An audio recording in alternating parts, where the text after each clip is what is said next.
শেষ প্রশ্নের উত্তর দেই। শাকিল হোসেন আপনি লিখেছেন, আমি অনেক জায়গায় শুনেছি রিজিক পূর্বে নির্ধারিত, আমার কাজ না করলেও যা পাবার তা পাবো কিনা।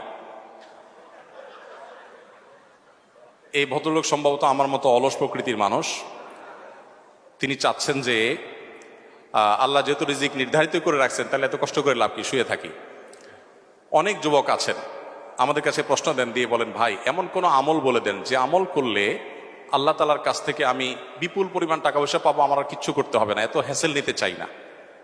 অনেকে একটা নির্দিষ্ট অ্যামাউন্টের কথা বলে দেন যে আল্লাহ তোমার কাছে বেশি চাই না, এই লাখ দশেক টাকা দিলে আমার চলবে।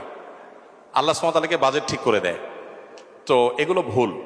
দোয়ার মধ্যে যদি এরকম ভুলভাল দোয়া করি তাহলে তার পরিণতিও খুব ভুলভাল হবে। আপনারা অনেক গল্প ঘটনা এই সংক্রান্ত জানেন, আমি আর সেদিকে যে সময় নষ্ট করতে চাই না। আপনি অলস হয়ে শুয়ে থেকে যদি রিজিক চান তো মনে রাখবেন এটা কোনো মুসলিমের প্রত্যাশা হতে পারে না। আল্লাহ সুবহানাহু ওয়া তাআলা বলেছেন, ফাইদা কুদিয়াতিস সালাহ ফান্তাশিরু ফিল আরদি ওয়াবতাগু মিন ফাদলিল্লাহ।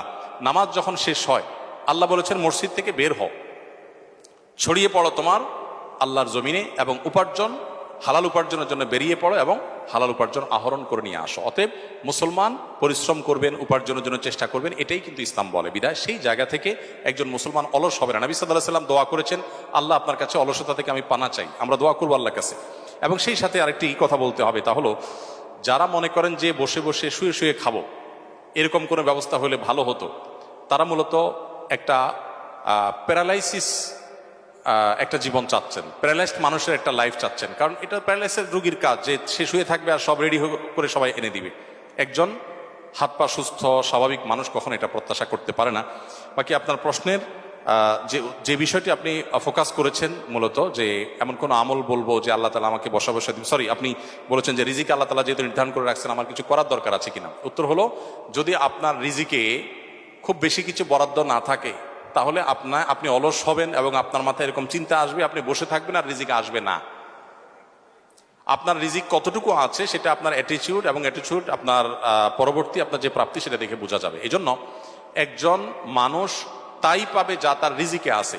রিজিকে আছে বিধায় আমি শুয়ে থাকি, এ কথা চিন্তা করে যদি আপনি শুয়ে থাকেন আপনার রিজিকে কিছু না আসে, তাহলে বুঝতে হবে আপনি কপাল পড়া, আপনার রিজিকে আসলে কিছু ছিলই না।